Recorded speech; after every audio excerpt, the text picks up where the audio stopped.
यासारख्या अनेक संस्था महाराष्ट्रामध्ये काम करत आहे, परंतु आकार आपण प्रशासकीय अधिकाऱ्यांचं युनिट म्हणून काम करणारी एक वेगळी ऑर्गनायझेशन निर्माण केली की जी कोणाची प्रायव्हेट लिमिटेड मालमत्ता नसेल, ज्यामध्ये सर्वांनी यावं व सगळ्यांसाठी कार्य करावं, ते आव्हान आपल्याला या प्रसंगी करायचंय। आजच्या या कार्यक्रमाला अनेक विद्यार्थी वेगवेगळ्या गावाहून येऊ शकले नाहीत पाण्यामुळे। आपण या कार्यक्रमाची परत पुनरावृत्ती संमेलनामध्ये करणारच आहोत, परंतु या यशोत्सवाचं महत्त्व आणि या यशोत्सवाची काय कारणं आहेत ती फक्त 2 मिनिटात आपल्या पुढे ठेवणार। महाराष्ट्रामध्ये 24 तारखेला आता UPSCची परीक्षा झाली। जवळपास 5,500 ते 7,000 विद्यार्थी UPSCच्या परीक्षेला बसावेत अशा पद्धतीची व्यवस्था होती। या कार्यक्रमाच्या निमित्तानं त्या विद्यार्थ्यांना माहिती द्यावी म्हणून आम्ही सगळे विद्यार्थी त्या सेंटर्सवर ठेवले होते। सेंटरच्या बाहेर 350 ते 400 मुलं परीक्षेला एनरोल होती, परंतु प्रत्यक्ष परीक्षेला बसणाऱ्यांची संख्या फक्त 15, 20, 25 अशी होती। ही संख्या बदलायला हवी, यासाठी हा यशोत्सव आहे। प्रशासकांनी एकत्र यावं यासाठी हा यशोत्सव आहे। समाजातल्या प्रत्येक माणसासाठी, नव्या तरुणाईसाठी झटावं त्यासाठी हा यशोत्सव आहे। आपण जर सगळे एकत्र आलात तर आज समाजामध्ये जे बोललं जातं की नवीन पोरांकडे आणि माझ्या पोरांकडे बघून जगण्याची इच्छा होत नाही, त्या आपल्या शेतात काम करणाऱ्या बापाला, त्या घरी मरमर काम करणाऱ्या माईला की जी उपास सुद्धा काळ्या चहावर पिते, काळा चहा पिऊन उपास करते, त्या माईला सुद्धा प्रत्येक मुलाकडे बघून 10 वर्ष जास्त जगण्याची इच्छा व्हावी यासाठी हा यशोत्सव आहे। प्रशासकीय अधिकारी, शासन व्यवस्था, जनता, स्वयंसेवी संस्था, कॉलेजमधले प्राध्यापक, प्रिन्सिपल या तरुणाईसाठी जर एकत्र आले तर त्या सगळ्यांना तो न्याय मिळेल, त्या तरुणाईला ते बळ मिळेल आणि सगळी माणसं, सगळे तरुण यशस्वी होतील यासाठी आकार यशोत्सवाचं आज नियोजन केलं। UPSC, MPSC व इतर परीक्षांमध्ये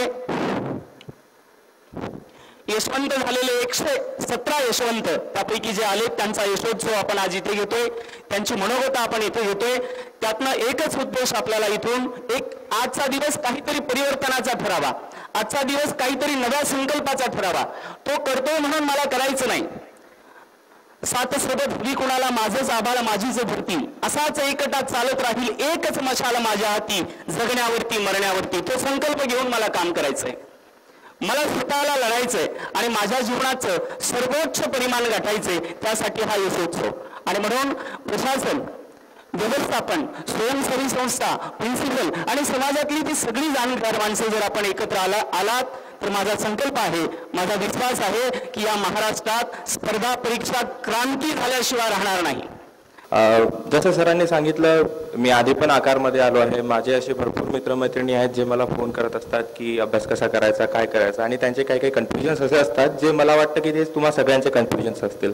आणि मला बस ते 2-3च असे गोष्टी होत्या ज्या तुमच्यापर्यंत शेअर करायच्या होत्या।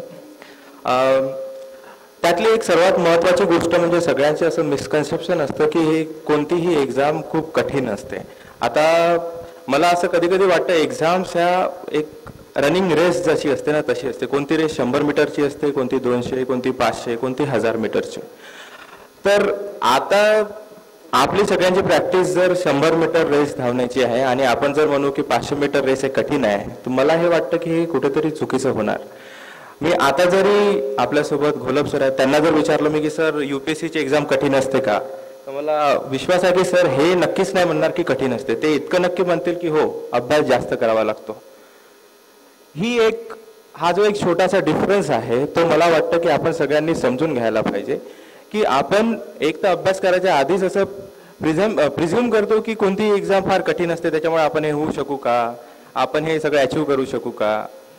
तर या ज्या गोष्टी, आता मी माझी एक छोटीशी गोष्ट सांगतो। जेव्हा रिझर्व्ह बँक ऑफ इंडियामध्ये माझा जेव्हा इंटरव्ह्यू होता, यामध्ये जागा फार कमी असतात, भारतात फक्त 80 जागा होत्या आणि त्यावेळी लोक बसली होती 2000 कमीत कमी। त्यावेळेस मी सेल्स टॅक्समध्ये कार्यरत होतोच। तर माझे सगळे मित्रमैत्रिणी मला म्हणायचे की अरे भारतात फक्त 80 जागा आहेत, आपण कसं सिलेक्ट होऊ किंवा तू कसा सिलेक्ट होशील। म्हटलं यार ठीक आहे बघूया। ते करता करता मेन्स झाली, याची पण 3 स्टेज एक्झाम असते, प्री मेन्स इंटरव्ह्यू। मग मेन्स झाली, मेन्समध्ये फक्त 1800 लोक सिलेक्ट झाले। ते म्हणाले की यार आता 1800 लोक पूर्ण भारतातले खूप चांगले चांगले लोक असतील, मग आता 1800 लोकांना ते आपला कसा टिकावं लागणार। म्हटलं ठीक आहे आपण प्रयत्न करू। त्याच्यानंतर इंटरव्ह्यूमध्ये फक्त 300 लोक सिलेक्ट झाले, त्यामध्ये 80 लोक सिलेक्ट. तिथे सगळे म्हणाले की कोणी CA असेल, कोणी एक्सपिरियन्स बँकर्स असतील, कोणी हे असेल ते असेल. म्हटलं ठीक आहे, आपण आपला प्रयत्न करू. आणि शेवटी सिलेक्शन झालं.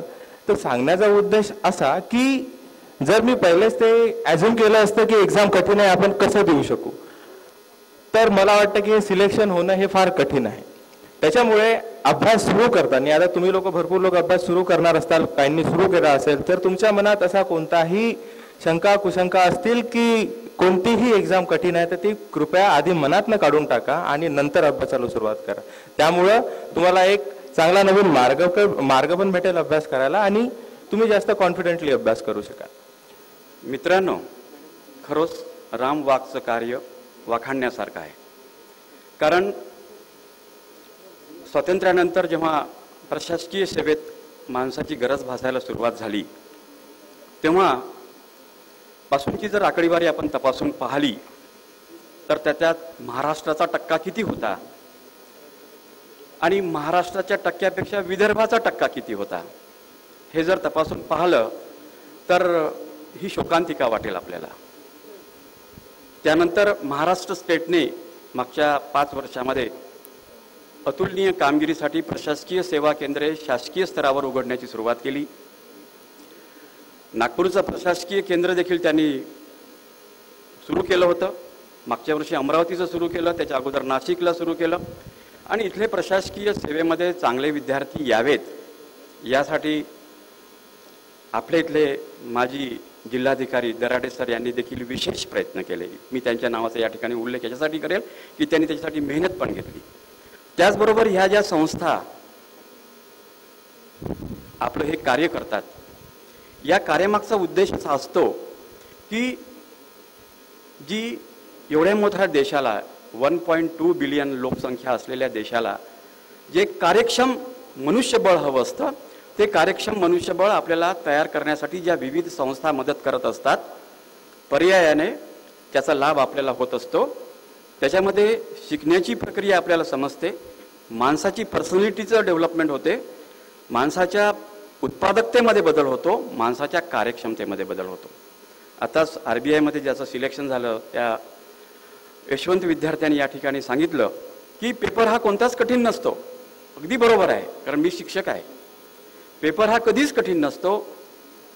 आपलं परिश्रम त्या ठिकाणी त्या पेपरच्या बरोबर जेव्हा होत नाही, पातळी साधत नाही, इकॉनॉमिक्समध्ये सांगितलं गेलं की लॉ ऑफ इक्विलिब्रियम जोपर्यंत मेंटेन होत नाही तोपर्यंत तुम्हाला यश मिळणार नाही. आज या ठिकाणी मला 2 शब्द बोलण्यासाठी जी संधी दिली, या ठिकाणी मी तुमचं सगळ्याचं सुयश चिंतितो. तुम्हाला कठीण परिश्रम करावा लागेल, परिश्रमाशिवाय मार्ग नाही. मला आठवतोय 11व्या वर्गामध्ये माझ्या समोर बसलेल्या एका कोपऱ्यावरती नवीन तरुण मुलगा आलाय, शिडशिडीत आहे, एकदम बुजलेला आहे. बोलायचं कसं मॅडमशी या विचाराने वर्गात न बोलणारा पण बाहेर कॉरिडॉरमध्ये मला भंडावून सोडणारा मला राम आज आठवतोय.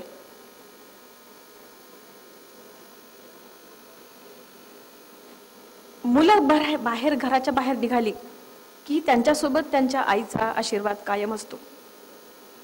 त्याच्यामुळे तुम्हाला काहीही होत नाही, तुम्ही सुखरूप घरी पोहोचता. आज रामचं हे साम्राज्य बघताना मला अत्यंत भरून येत आहे. त्याच्या कार्यात सुयश मी तर कायमच चिंतित आली आहे, पण त्यालाही अभिमान वाटावा असं मी पण त्याच्याशी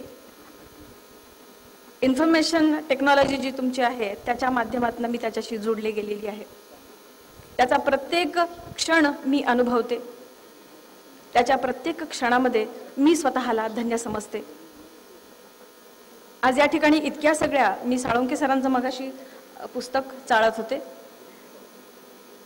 अतिशय समर्पक असं ज्याला मुखपृष्ठ लाभलं आहे अशा पुस्तकाचे मानकरी ही प्राध्यापकाची खरं म्हणजे एक मोठी अचीवमेंट असते, मानली जाते. आज इतक्या सगळ्या वेगवेगळ्या ठिकाणावरनं तुम्ही लोक आला आहात. हे सगळं ऐकायला, हे सगळं साठवायला माझा पदर कमी पडतोय, माझे 2 नेत्र कमी पडतात आहे. तुम्हाला सगळ्यांना सुयश चिंतते. शुभेच्छा देते. सगळ्या परीक्षांमध्ये जे मुलं सिलेक्ट झाले आहेत त्यांच्यासाठी त्यांना अभिनंदन करते की तुम्ही इतकी मेहनत घेतली आणि त्यानंतर तुमचं सिलेक्शन झालं. यासारखा आनंद आयुष्यामध्ये कुठलाही नसतो. त्यामुळे मला वाटतं टाळ्यांच्या गजरात आपण सगळ्या सत्कार मूर्तींचा परत एकदा अभिनंदन करूया. दुसरं म्हणजे हे मुलं जेव्हा पास होतात तर त्यांच्या आईवडिलांचा मला असं वाटतं फार मोठा त्याच्यामध्ये सहभाग असतो. आज इथे आईवडील एवढ्या मोठ्या प्रमाणात दिसत नाहीये, पण मला वाटतं त्यांना सुद्धा मी नमन करू इच्छिते. कारण की त्यांचे अथक प्रयत्न असतो, त्यांचा पाठिंबा असतो, त्यांचा स्नेह असतो आणि त्यांची ती एक पूर्ण काय म्हणतात त्याला एक साधना असते की आपला मुलगा आपली मुलगी ह्या क्षेत्रामध्ये गेले पाहिजे आणि त्याच्या धडपडीला त्याच्या प्रयत्नांना यश आलं पाहिजे. यामागे सातत्याने उभे असलेल्या आपल्या आई वडिलांना मला वाटतं आपण सगळ्यात पहिले धन्यवाद दिले पाहिजे. मला राम वाघ आणि त्यांची सबंध टीम श्री घागी यांना सुद्धा फार अभिनंदन करावं असं वाटतं. मला वाटतं टाळ्यांच्या गजरात आपण त्यांचे सुद्धा धन्यवाद दिले पाहिजे की इतक्या वर्षापासून त्यांनी सातत्याने एवढा सुंदर कार्यक्रम, इतकं चांगलं काम सगळ्यांसमोर उभं केलेलं आहे. 35,000 मुलांपर्यंत आज ते पोहोचलेले आहेत. 117 मुलांना ह्या वर्षी यश मिळालेलं आहे. आत्ताच आपण akarfoundation.org ह्याचं सुद्धा इथे साईटचं आपण अनावरण केलेलं आहे. संमेलन घेतलेलं, संमेलन पुढे घेणार आहेत.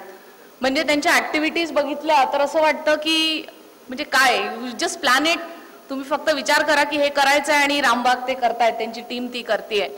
अतिशय आनंद होतो, अतिशय चांगलं वाटतं. इतकं मोठं कार्य त्यांनी एवढ्या कमी वयामध्ये उभं केलेलं आहे. मला वाटतं इथे उपस्थित असलेल्या सगळ्या मुलांना, सगळ्या मुलींना त्यांच्या कार्यातनं प्रेरणा घेतली पाहिजे की फक्त सर्व्हिसमध्ये जाऊ नये, तर सर्व्हिसमध्ये गेल्यानंतरही पुढचा विचार करावा, समाजाचा विचार करावा आणि पुढे आपण आयुष्यामध्ये बाकी लोकांना कशी मदत करू शकतो. मग ते चांगल्या स्थितीतली असो किंवा गरीब स्थितीतली असो, त्यांना कशा प्रकारे आपण कार्य उभं करू शकतो. मला वाटतं इथे राम वाघ आणि त्यांच्या आकार फाउंडेशनच्या थ्रू त्यांनी अतिशय उत्कृष्ट सगळ्यांना उदाहरण दिलेलं आहे. त्यांना त्यांचं मी यश चिंतिते आणि त्यांना उत्तरोत्तर सतत प्रगती त्यांची अशीच राहावी. त्यांनी खूप मोठं कार्य करावं आणि त्यांनी ज्या लोकांचा विचार केला, ज्या मुलांचा विचार केला, जितक्या मुलांचा विचार केला, म्हणजे the numbers will be phenomenal. तुम्ही ह्या सगळ्या मुलांपर्यंत पोहोचावं अशी मी सदिच्छा आज इथे व्यक्त करते.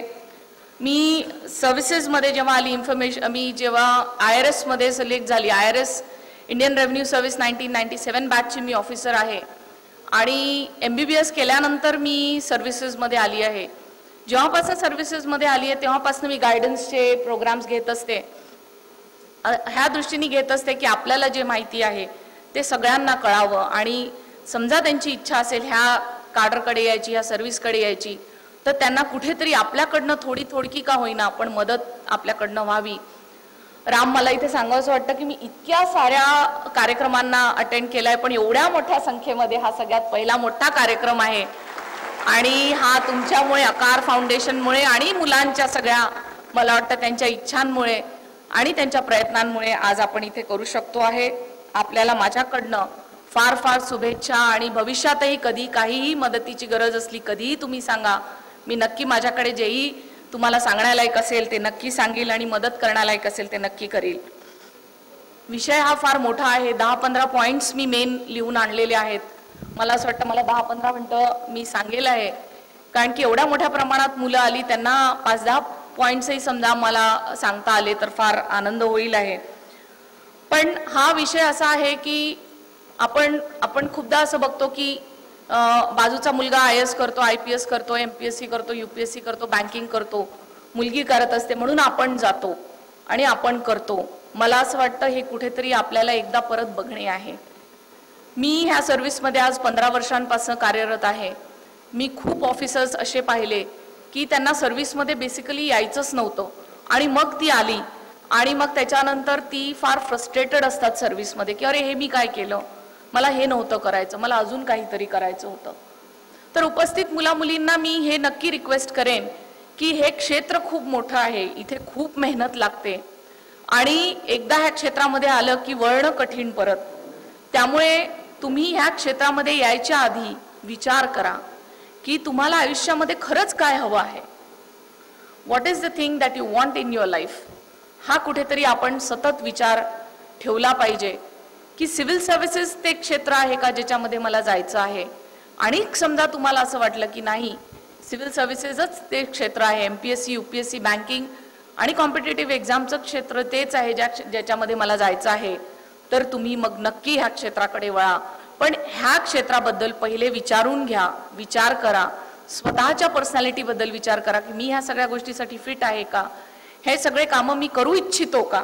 कारण की इच्छा ही फार मॅटर करते. नंतर खूप काम असतं, खूप काही करायला लागतं, तेव्हा मग जेव्हा ज्या मुलींची इच्छा नसते ते फ्रस्ट्रेटेड राहतात. तेव्हा सगळ्यात पहिले मी असं म्हणेल की तुम्हाला ह्या क्षेत्राकडे वळायचं आहे का ह्याच्याबद्दल पहिले चांगला विचार व्हावा आणि मगच ह्या क्षेत्राकडे तुम्ही वळावं.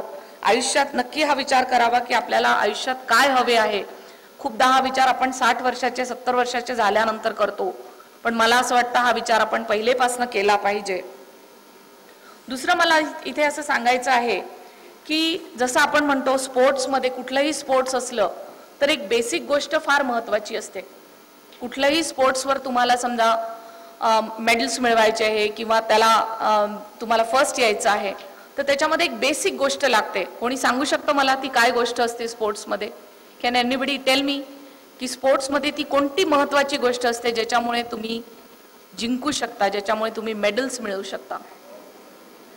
एक्झॅक्टली प्रॅक्टिस आहे, पण मला असं वाटतं प्रॅक्टिसच्या थ्रू तुम्ही जो स्टॅमिना डेव्हलप करता that is the basic of everything, that is the basic of everything.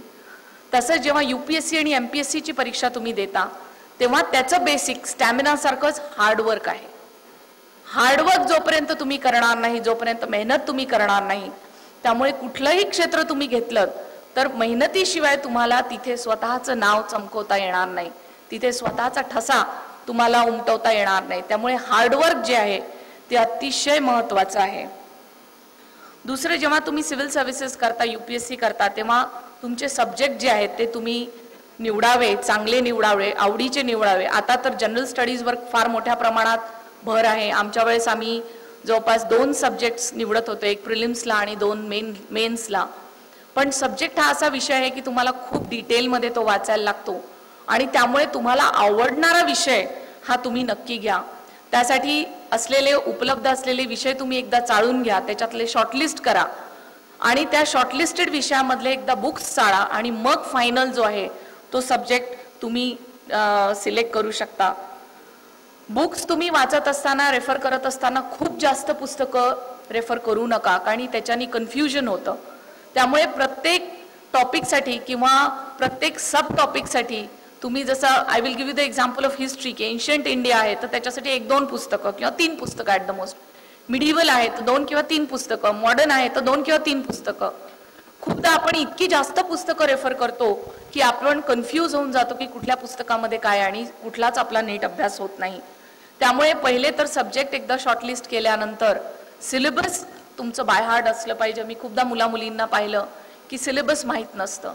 Syllabus तुमचं लिटरली बाय हार्ट असलं पाहिजे की काय आहे सिलेबसमध्ये आणि त्याप्रमाणे मग आपला अभ्यास आपण सुरू केला पाहिजे.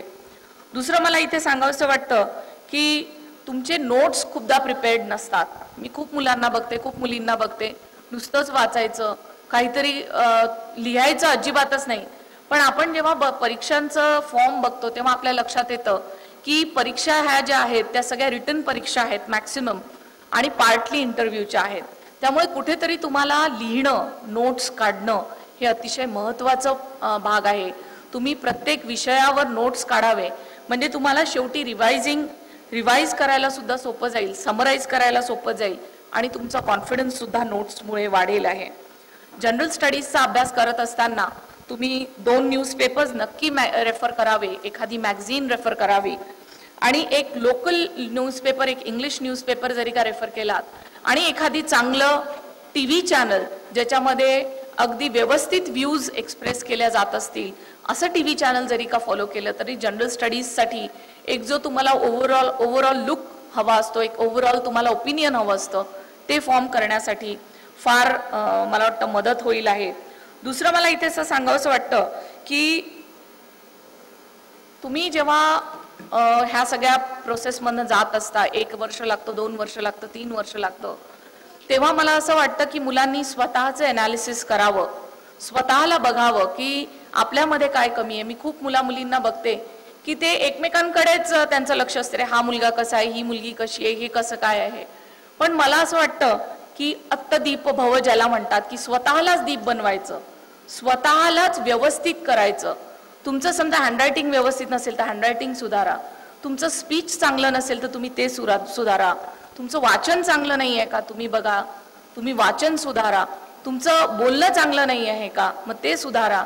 म्हणजे एन नंबर ऑफ गोष्टी ज्या तुमच्या पर्सनॅलिटीमध्ये आहेत त्या तुम्ही बघा, कुठे माझे पॉझिटिव्ह पॉईंट्स आहेत, कुठे निगेटिव्ह पॉईंट्स आहेत, आणि निगेटिव्ह पॉईंट्सवर तुम्ही काम करा आणि स्वतःला सतत इम्प्रूव्ह करत राहा.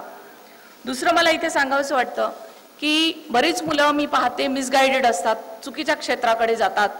पण तुमचं ज्या क्षेत्रामध्ये पॅशन आहे, जे क्षेत्र तुम्हाला आवडतं, ज्याच्यामध्ये तुम्ही कुठलं काम करत असताना किंवा काही करत असताना स्वतःला विसरून जाता, असं क्षेत्र निवडा, असं क्षेत्र शोधा. ते मिळेलच असं आवश्यक नाही आहे, पण नक्की शोधण्याचा प्रयत्न करा. मी 2-3 एक्झाम्पल्स मुलं असले की नक्की देते. त्यामध्ये सचिन तेंडुलकरांचं एक एक्झाम्पल देते की सचिन तेंडुलकर आज जगजेते बॅट्समन आहेत, आता ते रिटायर झालेत, पण अतिशय उत्कृष्ट बॅट्समन आहेत आणि त्यांनी पूर्ण जगामध्ये स्वतःचं नाव कमवलं, सगळे रेकॉर्ड ब्रेक केले. पण आपण त्यांची 10वी-12वीची समजा कारकीर्द पाहिली तर आपल्याला लक्षात येईल की ते 10वी पास होतात की नाही, 12वी पास होतात की नाही, इथपर्यंत त्यांची नौबत होती. काय होईल काही कळत नव्हतं. पण त्यांच्या आईवडिलांनी तिथंच इन्सिस्ट केलं असतं की नाही, तुम्ही सचिनला म्हटलं असतं तू इंजिनियरच बन, तू डॉक्टरच बन, तर कदाचित he would have been a failure engineer, he would have been a failure doctor. पण त्यांच्या आईवडिलांनी ओळखलं, त्यांच्या मामांनी ओळखलं, त्यांच्या गुरूंनी ओळखलं की नाही, ह्याचं क्षेत्र जे आहे ते काही स्टडीज नाही आहे, ते क्रिकेट आहे, आणि त्याला तिकडं वळवलं. आणि आज बघा त्याचं काय कारकीर्द आपल्यासमोर उभी झालेली आहे.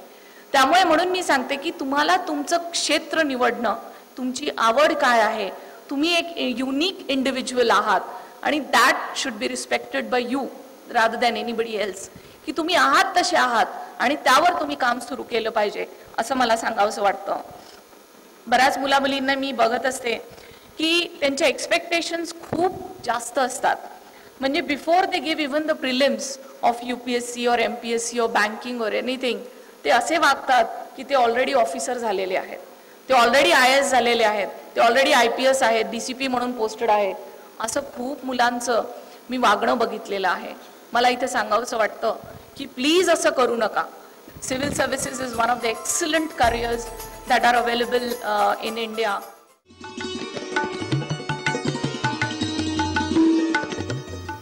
15 वर्षाच्या सिव्हिल सर्व्हिसेसच्या एवढं सर्व्हिस झाल्यानंतर मी सांगू इच्छिते की civil services is one of the excellent careers that are available in India. आपण बऱ्याच मुलांना बघतो फॉरेनमध्ये जातात, प्रायव्हेटमध्ये काम करतात, ती त्यांची आवड असते. पण आपली ती आवड असलीच पाहिजे असं काही गरजेचं नाही आहे. सिव्हिल सर्व्हिसेस अतिशय रिस्पेक्टेबल पोझिशन तुम्हाला सोसायटीमध्ये देतं. मी जेव्हा सिव्हिल सर्व्हिसेस MBBS नंतर चूज केलं, लेट मी टेल यू की MBBS मध्ये मी सर्जरीमध्ये I had top the university आणि I was going to get the first seat in MS और MD. पण तेव्हा मला असं वाटलं की नाही, डॉक्टरी हा माझा क्षेत्र नाही आहे. I don't want to continue as a doctor for all of my life. आणि आय चेंज्ड. ड्युरिंग इंटर्नशिप मी UPSCची परीक्षा दिली आणि पास झाली. आणि लेट मी टेल यू की आज मला एक क्षण सुद्धा असं वाटत नाही की अरे मी डॉक्टर असायला पाहिजे होतं. सिव्हिल सर्व्हिसेस नक्की मी तुम्हाला म्हणेल ह्या क्षेत्रामध्ये या, पण फक्त ह्या क्षेत्रामध्येच सक्सेस आहे असा माझा विश्वास नाही आहे. सक्सेस हा प्रत्येक क्षेत्रामध्ये आहे. मग तुमचा स्पोर्ट्समध्ये असेल, तुम्ही सायंटिस्ट झाला तरी तुम्हाला सक्सेस मिळू शकतो, तुम्ही पॉलिटिशियन झाले तरी तुम्हाला सक्सेस मिळू शकतो, डॉक्टर म्हणून तुम्हाला सक्सेस आहे, इंजिनियर म्हणून सक्सेस आहे. पण तुम्ही क्षेत्र हे आवडीचं निवडावं. आणि तुम्ही काहीही बनलात, तुम्ही उद्या समजा पिओन बनलात, तुम्ही क्लर्क बनलात, ऑफिसर बनलात, डॉक्टर बनलात, इंजिनियर बनलात, be the best in the field, be the best in the field. तुम्हाला म्हटलं पाहिजे की हा ॲडिशनल कमिशनर कोण, तर ही बेस्ट आहे. डेप्टी कमिशनर कोण, तर yes this is the person. कारण की जो कार्य देवानी तुमच्या समोर मांडलेलं आहे ते कार्य समजा तुम्ही नाही केलं तर मला वाटतं तुमच्यासारखा गुन्हेगार कोणीही नाही. त्यामुळे जे कार्य तुमच्या समोर येईल, अगदी छोटं मोठं काय असे ना, ते तुम्ही अतिशय उत्कृष्टरीते पार पाडणं हे सगळ्यात पहिले आद्य कर्तव्य आहे असं मला सांगावंसं वाटतं. मुलींचं एवढ्या मोठ्या प्रमाणामध्ये इथे हजेरी आहे. अतिशय आनंद होतो मुलींना बघून.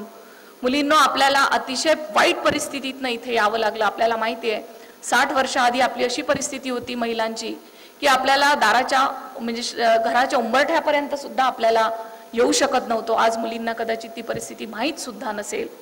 पण सावित्रीबाई फुले, ज्योतिबा फुले यांच्या अथक प्रयत्नांनी, सगळ्या समाजसेवकांच्या प्रयत्नांनी आपल्याला शिक्षणाची दारं उघडी झाली आणि आज आपण इथपर्यंत आलो. आज आपण ऑफिसर बनतो आहे, आज आपण सायंटिस्ट बनतो आहे, डॉक्टर बनतो आहे, इंजिनियर बनतो आहे. ही संधी तुम्ही कधीही जाऊ देऊ नका. अगदी वेळ कमी असतो, आपल्याला वाटतं तेवढं आयुष्य सुद्धा मोठं नसतं. अगदी पटकन वेळ जातो. आता तुम्ही 20शीत आहात, 22 वर्षाचे आहात, 23 वर्षाचे आहात, आता 30शीत येतात, आता 40 येते आणि अशी म्हणता म्हणता 50 येते. सर मला वाटतं माझं इथे हे करतील की पटकन आयुष्य कसं कापरासारखं जळून जातं ते कळत नाही. पण तुमचं हे जे वेळ आहे 20 to 30 किंवा 35 इज व्हेरी क्रुशियल. त्यामध्ये तुम्ही जितका मॅक्सिमम प्रयत्न करून, मॅक्सिमम हार्डवर्क करून जितकं वर पोहोचू शकाल तितकं आयुष्यामध्ये तुम्ही वर पोहोचू शकता. एक 35 नंतर थोडंसं तुम्ही स्लो डाऊन होता, सेटल होता लाईफमध्ये, फॅमिली लाईफ सुरू होतं. त्यामुळे तुमचा हा वेळ जो आहे तो तुम्ही प्लीज इकडे तिकडे घालवू नका. तुम्ही जे आयुष्यामध्ये ठरवलेलं आहे ते करा आणि मग बाकी सगळे कार्य करा असं मला वाटतं. आजच्या जगामध्ये आपण कॅरेक्टर नावाची गोष्ट संपूर्ण विसरलेलो आहे. शील ह्याला अतिशय महत्त्व सगळ्याच देवांनी, सगळ्याच धर्मांनी दिलेलं आहे. तेव्हा स्वतःचं कॅरेक्टर सतत तुम्ही जपा. कारण की कोणी तुम्हाला बघो न बघो तुमचं मन तुम्हाला सतत बघत असतं. तुम्ही स्वतःला सतत बघत असतात. त्यामुळे तुम्ही स्वतःला अतिशय जपा, चांगले वागा, चांगलं करायचा प्रयत्न नक्की आयुष्यात करा. मी बऱ्याच मुलांना बघितलेलं आहे की खूप श्रूड असतात, खूप कनिंग असतात आणि ते आपला अभ्यास लोकांना दाखवत नाही. आपण काही नोट्स वाचतो हे लोकांना दाखवत नाही. बट माझा आज 15 वर्षाचं सर्व्हिसेसचा एक्झाम्पल मला असं वाटतं, माझा एक असा एक्सपिरियन्स आहे की the road to success is straight. जो रोड आहे सक्सेसचा तो सरळ आहे. तुम्ही अतिशय असं श्रूडपणे, कनिंगपणे असं करून तसं करून नाही. The road to success is always straight. त्यामुळे तुम्ही एक ध्येय ठरवा आणि त्या ध्येयाच्या मागे लागा, मेहनत करा, अतिशय मेहनत करा. तुम्हाला सक्सेसपासनं कोणीही थांबवू शकणार नाही आहे.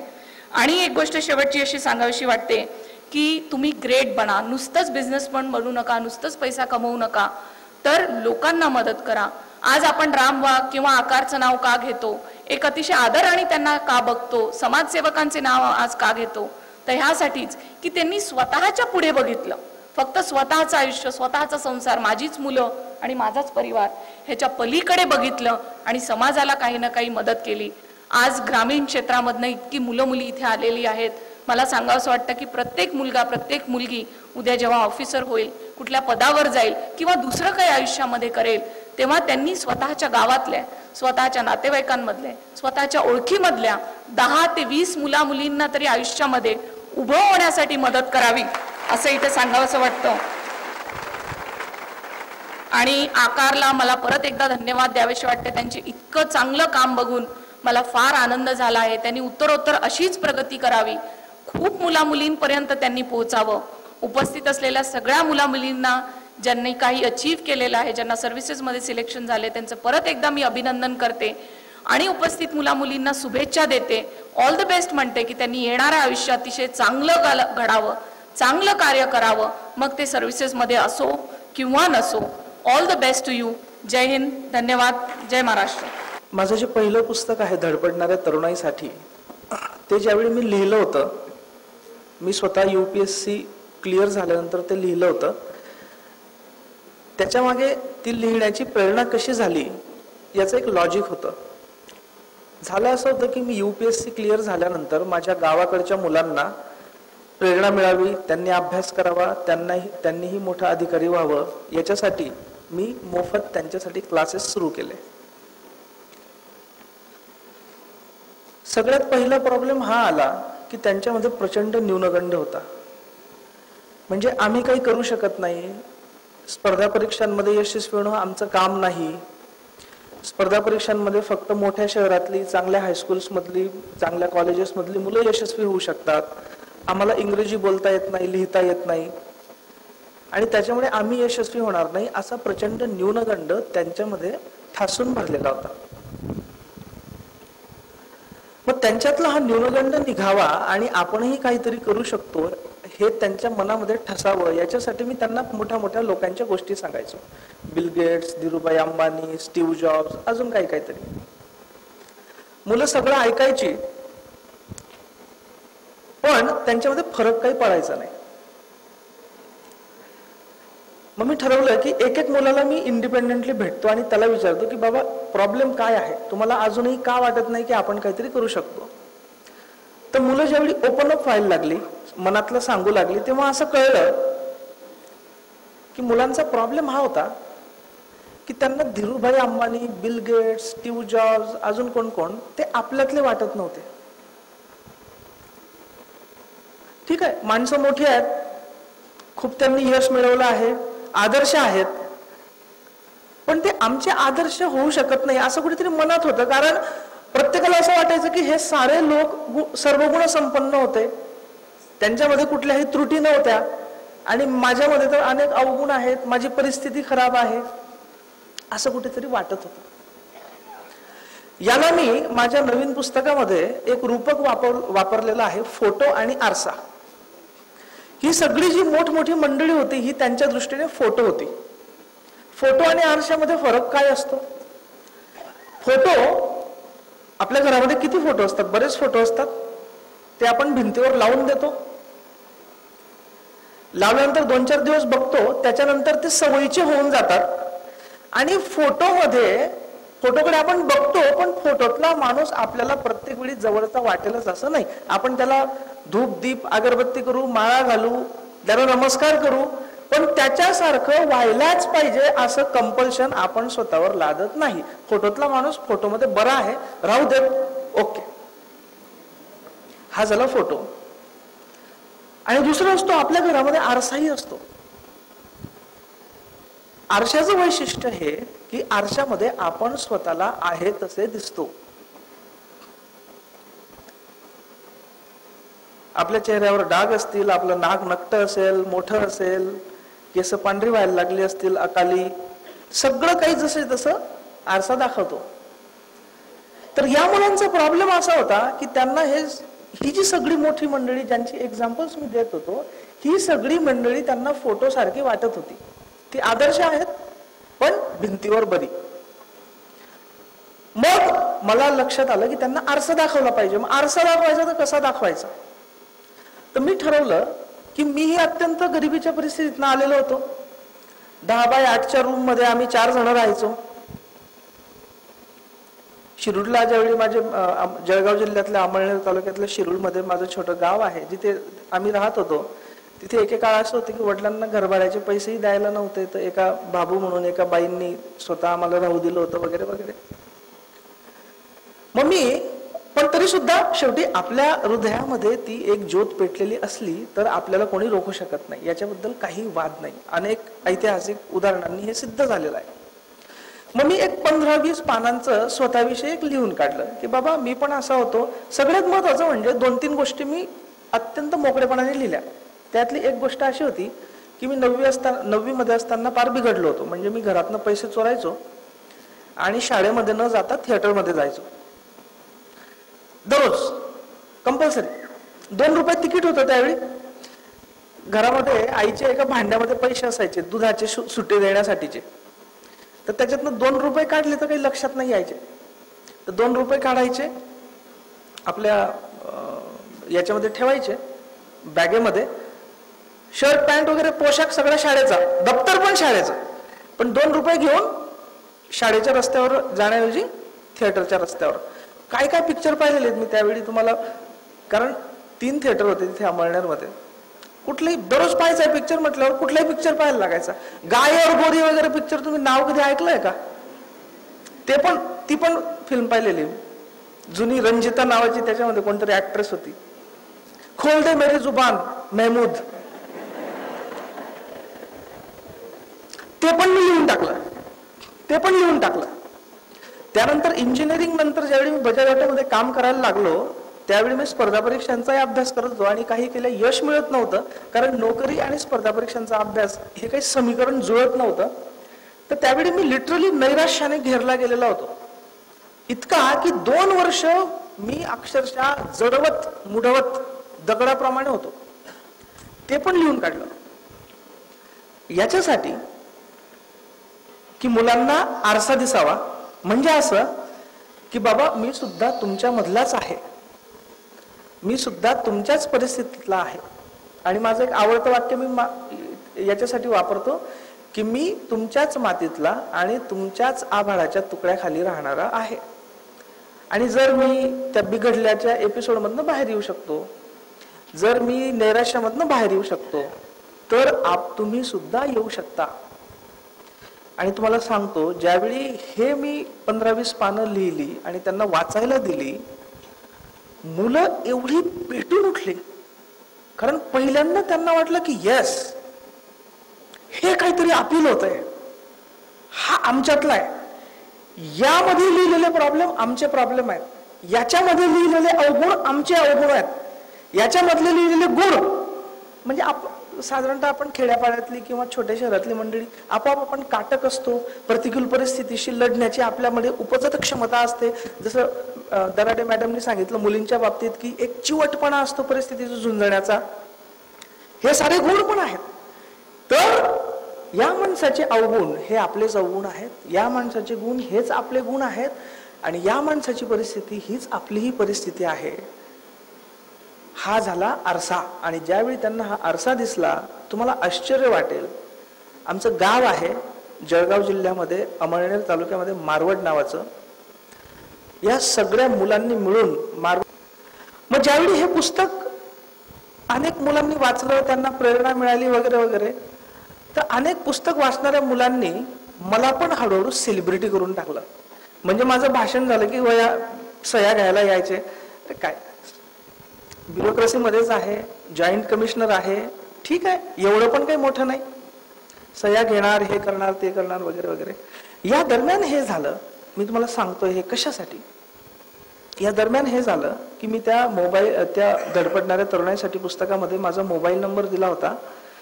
मागच्या 5 वर्षाच्या काळामध्ये मला जवळपास 4000 मुलांचे SMS आले, जवळपास 300 पत्र, जवळपास 200-300 फेसबुक मेसेजेस, ईमेल्स. आणि तुम्हाला सांगतो मी की या पत्रांनी, या मेसेजेसनी, या SMS-नी मला इतकं समृद्ध केलं, किंबहुना मला माझं मोठेपण विसरायला भाग पाडलं. तथाकथित मोठेपण म्हणजे मी या ब्युरोक्रेसी मधलं सांगतोय फक्त.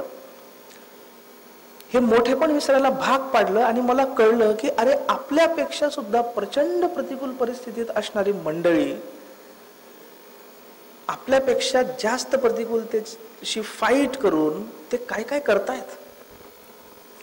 मग मी हे सगळी पत्र, SMS वगैरे कॅटेगराईज केली आणि तरुणांचे जे प्रातिनिधिक प्रॉब्लेम्स आहेत त्या प्रातिनिधिक प्रॉब्लेम्सवर एक पुस्तक लिहिलं. पण त्यांचेच SMS आणि त्यांचेच पत्र वापरून ते पुस्तक म्हणजे हे आताचं जे आपण प्रकाशित केलं ते अंतरीचा दिवा.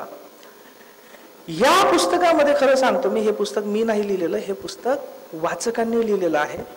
आणि साधारणतः हे सगळे मॅक्सिमम 99% याच्यातले वाचक हे साधारणतः स्पर्धा परीक्षेचा अभ्यास करणारे वगैरे आहेत. या लोकांनी मला अक्षरशः नम्र केलं की अरे, आपल्यापेक्षा प्रचंड प्रतिकूलतेमध्ये लढणारी लोक आहेत. मी तुम्हाला, आणि त्या पुस्तकामध्ये म्हणून मी काय केलं की त्यांची पत्र जशीच्या तशी स्कॅन करून उतरवली आहेत, फक्त त्यांचं नाव ब्लर केलंय जेणेकरून प्रत्येकाची प्रायव्हसी असते ती प्रायव्हसी जपली जावी म्हणून. तुम्हाला काय आता एक्झाम्पल सांगतो एवढ्यासाठी की असं अजिबात मानू नका की तुमची परिस्थिती गरिबीची असेल, तुमच्या घरामध्ये शैक्षणिक वातावरण नसेल, तुम्हाला योग्य गायडन्स उपलब्ध नसेल, तर तुम्हाला जीवनामध्ये यशस्वी होता येणार नाही असं मानू नका. आणि त्याच्यासाठी याच्या पुढे मी माझी कहाणी नाही सांगत आता, या मुलांनी, तरुणांनी जी पत्र पाठवली आहेत त्या पत्रातल्या कहाण्या तुम्हाला मी एक मिनिटात सांगतो. पत्र वाचून दाखवतो, मग तुम्हाला लक्षात येईल की अरे, sky, not even sky is the limit. एक पत्र दाखवतो तुम्हाला, वाचून दाखवतो या पुस्तकातलं. अतिशय टचिंग पत्र आहे. आदरणीय संदीप कुमार साळुंखे सरांना डॅश डॅश, मी नाव घेत नाही त्याचं, जिल्हा जळगाव याचा सप्रेम नमस्ते. सर, सध्या मी भारतीय सेनेत असून सन 2010 मध्ये जम्मू काश्मीरमध्ये सीमेवर तैनात असताना सैनिकी कारवाईमध्ये माझ्या डाव्या पायाला गोळी स्पर्शून गेल्यामुळे मला गंभीर दुखापत झाली. त्यासाठी मला वैद्यकीय उपचारासाठी सैनिकी कमान हॉस्पिटल पुणेमध्ये पाठवण्यात आले. मी प्रताप कॉलेज अमळनेरमध्ये NCC C सर्टिफिकेट घेऊन सैन्यात आर्मी ऑफिसर व्हावे या स्वप्नाने सन 2004 मध्ये सैन्यात भरती झालो होतो. पण देशाची सेवा करता करता अचानक आलेल्या प्रसंगाने माझे करिअर बद्दलचे स्वप्न आणि शारीरिक अपंगत्वाच्या काळजीने मी खूप खच्ची झालो होतो. त्यातल्या त्यात माझ्यावरील प्रसंगाने माझे जमलेले लग्न सुद्धा मोडले गेले, कारण मुलीवाल्यांनी माझ्या भविष्यात येणाऱ्या अपंगत्वाच्या बद्दल नाना तऱ्हेच्या कल्पना नातेवाईकात सांगितल्या. माझ्यावर आलेल्या या प्रसंगामुळे माझे जीवन मला असह्य वाटू लागले होते. पुण्यात वैद्यकीय उपचार सुरू असताना माझ्या मित्राने मला भेटी दरम्यान आपले धडपडणाऱ्या तरुणाईसाठी हे पुस्तक आणून दिले. पुस्तकात तुमचे आत्मकथन वाचत असताना मलाही माझ्या जीवनातले प्रसंग आठवले. त्यातला आपले मी बिघडलो हे चॅप्टर कोणतं, तेच जे मी बिघडलो होतो त्याचं चॅप्टर. बघा, आपण आपले अवगुण जर एक्सप्रेस केले ना त्याचा जास्त इफेक्ट होतो. कारण काय, मुलांमध्ये तरुणांमध्ये एक आशा निर्माण होते की अरे अवगुण कोणामध्येही असू शकतात आणि त्या अवगुणांवर मात करून आपण यशस्वी होऊ शकतो, हा आशावाद जागतो.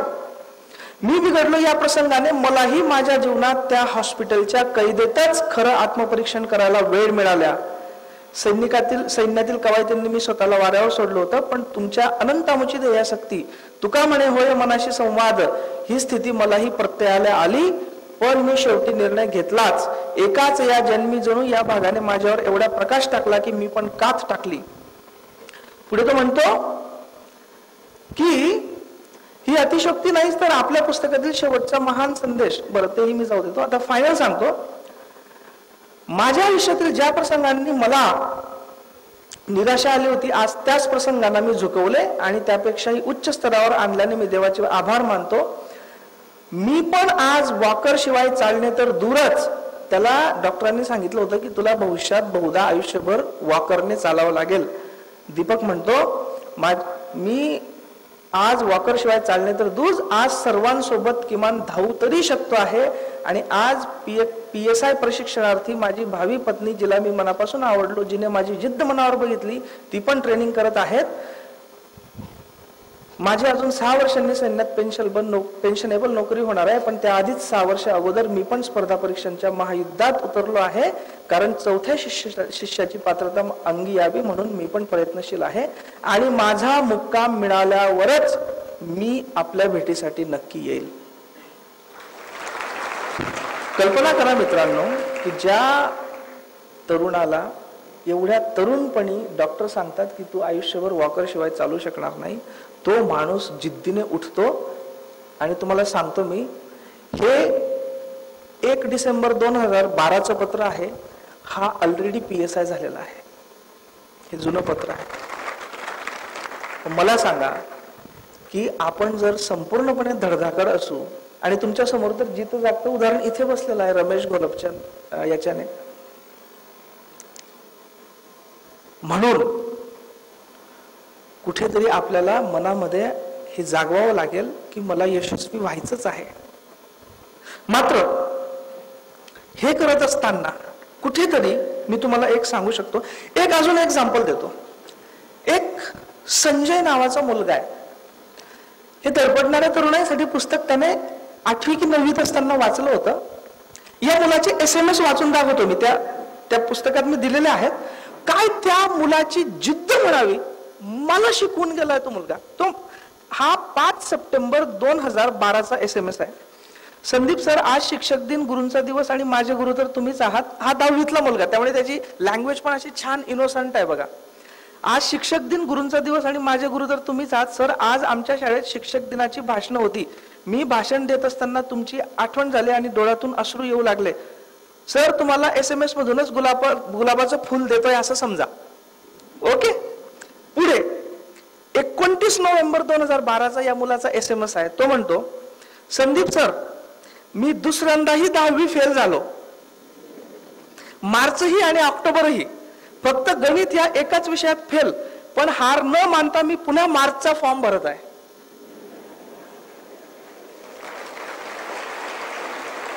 काय म्हणावं, 10वीचा मुलगा. काल परवा मी बातमी वाचत होतो की कुठल्या तरी मुलीने परीक्षेमध्ये कदाचित कमी मार्क पडतील म्हणून ती कुठेतरी निघून चालली होती बघा. मग रेल्वे स्टेशनमध्ये बस वरनं कोणत्या तरी मुलाने कोणत्या तरी माणसाने तिला ओळखून परत पाठवलं वगैरे. आणि हा मुलगा म्हणतो मी पुन्हा मार्कचा फॉर्म भरत आहे. सर तुमचे शब्द मी लक्षात ठेवले आहेत, उठा जागे व्हा आणि ध्येयसिद्धी झाल्याशिवाय थांबू नका. सर मला तुमचे आशीर्वाद. ओके. त्यानंतर 21 मार्च 2013चा SMS. आता मला फार उत्सुकता होती निकाल घ्यायचा काय लागतो म्हणून. ज्यावेळी मला ते हे आलं पेपरमध्ये बातमी आली तर मीच त्याला फोन केला की याचं झालं काय, त्याचा SMS. पण त्यावेळी तो फोन उचलला नाही त्याने. नंतर SMS पाठवला, संदीप सर सॉरी, तुम्ही पाठवलेला मेसेज मी आत्ता वाचला कारण मोबाईल घरी होता आणि मी सूतगिरणीत रात्रपाळीत काम करतो. बघा, मी सूतगिरणीत रात्रपाळीत काम करतो. 2दा 10वी फेल तरी 3ऱ्यांदा ताठ मानेने उभा. त्यामुळे वेळेवर मेसेज वाचला नाही. सर मला गणिताचा पेपर खूप छान गेला. सॉरी, त्या दिवशी गणिताचा पेपर होता. निकाल लागण्याच्या आधीच माझा रिझल्ट पास आहे. मला पूर्ण आत्मविश्वास आहे सर की मी पास होणारच. तुमचे आशीर्वाद माझ्यासाठी. एनिवे 6 जून 2013. सर उद्या 10वीचा निकाल आहे. जीव थोडा घाबरत आहे. आता इकडे एवढा कॉन्फिडन्स होता पण निकाल लागायला लागला. जीव थोडा घाबरत आहे पण पूर्ण 100% आत्मविश्वास आहे की मी पास होणारच. मला तुमच्या आशीर्वादाची गरज आहे. सर उद्या दुपारी 1 वाजता निकाल लागणार आहे. सर मी तुम्हाला SMS ने निकाल कळविनच आणि मग दुसऱ्या दिवशी निकाल. सर मी तुमच्या आशीर्वादाने 10वी गणितात 56 गुण मिळवून उत्तीर्ण झालो. हा मुलगा, सगळे SMS आहेत, कोणाला पाहिजे असतील मी तुम्हाला त्याचे नंबर्स आहेत कधी वाचायला. याला तर मी आता गुरुच मानायला लागलो या मुलाला. तुम्हालाही पाहिजे असेल याचा नंबर देईल मी, मोबाईल नंबर, याच्याशी जरूर बोला. त्यानंतर हा मुलगा 10वी झालं, त्यानंतर 12वी क्लिअर झाला आणि आता bachelor of computer application BCA मध्ये हा मुलगा फर्स्ट इयरला BCA करतोय. जो मुलगा 2 वेळा 10वी नापास झाला होता, सूतगिरणीमध्ये रात्रपाळीमध्ये काम करून जो 10वी करत होता, हा सुद्धा नैराश्याने खचला नाही. तर हा असतो आपल्यातला ईश्वरी अंश. आणि ज्या क्षणी आपण आपल्यातला ईश्वरी अंश बेसिकली विसरतो ना, त्या क्षणी खऱ्या अर्थाने निराशा सुरू होते. आणि म्हणून स्वामी विवेकानंदांचं वाक्य आहे की take up one idea, live that idea, let every atom of your body, let every cell of your body, let every nerve of your brain be full of that idea and leave aside everything else. That is the only way to succeed. एखादी कल्पना घ्या, म्हणजे एखादं ध्येय घ्या, आपल्या बॉडीतली प्रत्येक पेशी, प्रत्येक अणु रेणू त्या ध्येयानं भरून टाका आणि बाकी इतर सर्व गोष्टी बंद करा. हाच यशाचा एकमेव मार्ग आहे. आणि पल्लवी दराडे मॅडम जे म्हणत होत्या की यशाचा मार्ग हा सरळ असतो, तो सरळ असतो मॅडमने सांगितल्याप्रमाणे, आणि स्वामी विवेकानंदांनी सांगितलेला आहे तोच फक्त असतो की जी कल्पना तुम्ही घ्याल त्या कल्पनेसाठी आयुष्य झोकून द्या.